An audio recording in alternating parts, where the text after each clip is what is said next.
Welcome back to our channel mga kabayan. Ngayon mga kabayan is samahan niyo ako mag fishing ng overnight mga kabayan.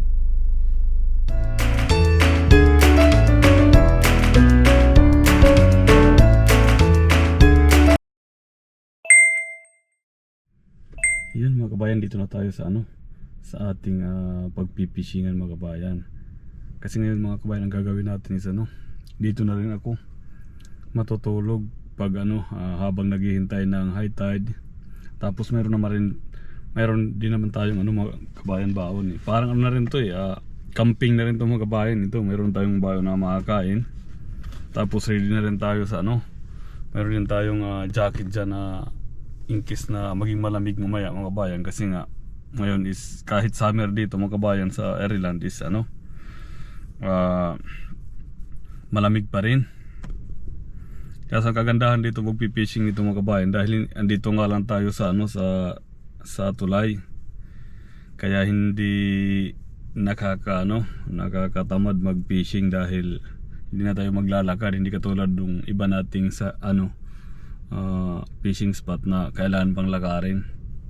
At saka maganda rin dito mag-overtime dahil overnight dahil safe naman dito mga kabayan Tapos meron tayong kasama na na katrabaho ko mga kabayan ibang layan, puti mga kabayan, Ukrainian mga kabayan Pupunta din daw siya dito, tapos ewan ko lang kung mag-overnight din siya dito. Kasi ang ginagawa ko nga dito is minsan natutulog ako mga kabayan pag habang naghihintay.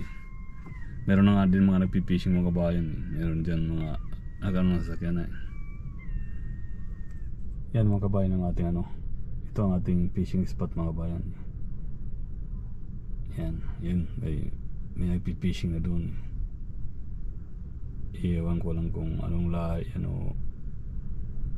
kasi halo-halo dito mga kabayan ang nagpipishing. Saka parang mahangin yung mga kabayan Yan mga kabayan, kain muna tayo kasi medyo nakaramdam tayo ng gutom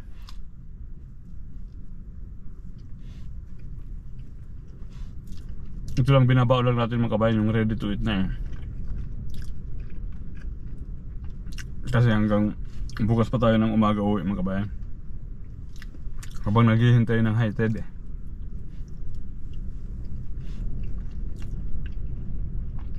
Sana nga mamaya hindi na mahangin. Kasi ang high tide ngayon is alas 3 ng madaling araw mga kabayan.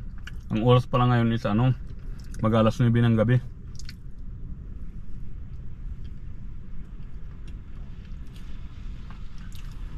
Kaya mahaba-haba pa yung natin paghihintay.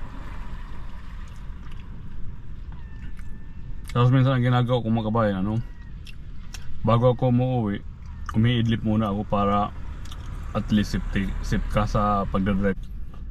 Tapos saging mga kabayan ng ating baon. Meron na rin tayong meron tayong ready na kape para at least kung gusto natin magkape ito ang ating baon ng kape mga kabayan.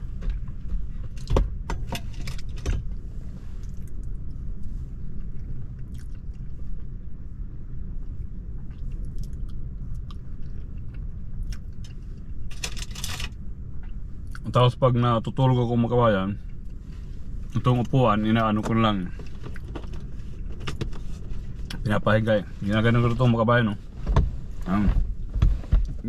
kung tayo maghiga kahit pa paano ayos na rin nakaka-relax na rin tayo Kami ng mga dumadating na magpipishing mga kabayan nandun sa harap ng ating sasakyan Mamaya pa kasi ako mag-ilaw kasi maganda pag dumilim ng ilaw tayo nakakahuli ng isda Tapos yung kasama natin mga hindi pa dumadating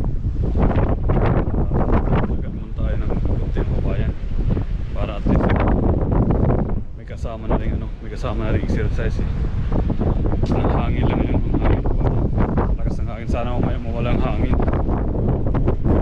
Ganda na alam mo kung fishing ito yun mga kabayan, kagigising lang natin mga kabayan kasi nga natulog tulog naman tayo eh. Tapos ang hangin kaya nagtry mag-fishing pero walang isda dahil siguro sobrang hangin.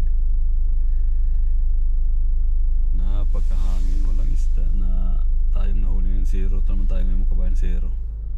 Yan ang ating kasama eh. Naka BMW yan mga kabayan siya eh. Tapos yun, mo. Kanina may mga dumating din na nag-fishing pero wala nga din sila nahuli. Ito ang ating spot eh. Umaga na mga kabayan. How is your experience to sleep in your car for overnight?